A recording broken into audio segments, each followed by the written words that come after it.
iPhone ringtone free လုပ်နေ update version 2023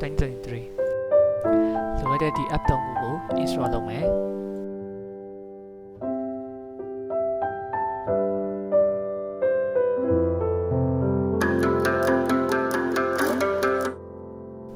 ကိုကြိုက်တဲ့ sound လေးတွေ့ရင် share copy လေးနဲ့ယူ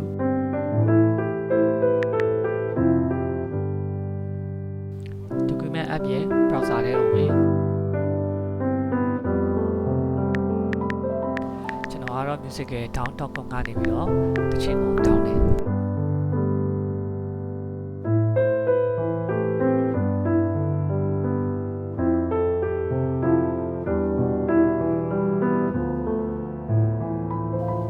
download mp3 နဲ့ထောင်းပြီးတော့ကိုကြိုက်ရနာမည်ထားလို့ရပါတယ်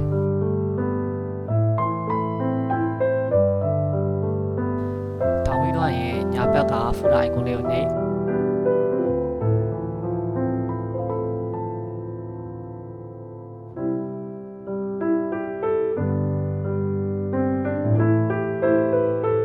Ringtone maker ကနေပြီးတော့ adjust ကျွန်တော်သွားလုပ်မယ်ရလာတဲ့ audio file ကိုမဖြစ်မနေ clip လုပ်ဖို့လိုအပ်တယ်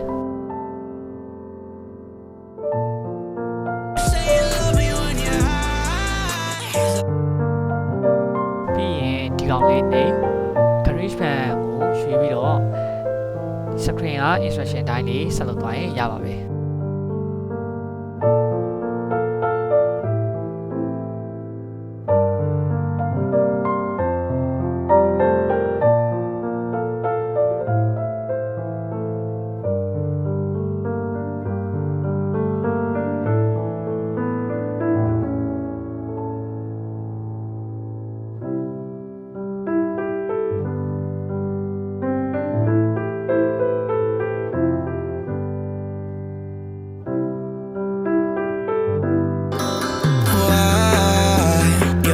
Say you love me when you're high. It's like we go through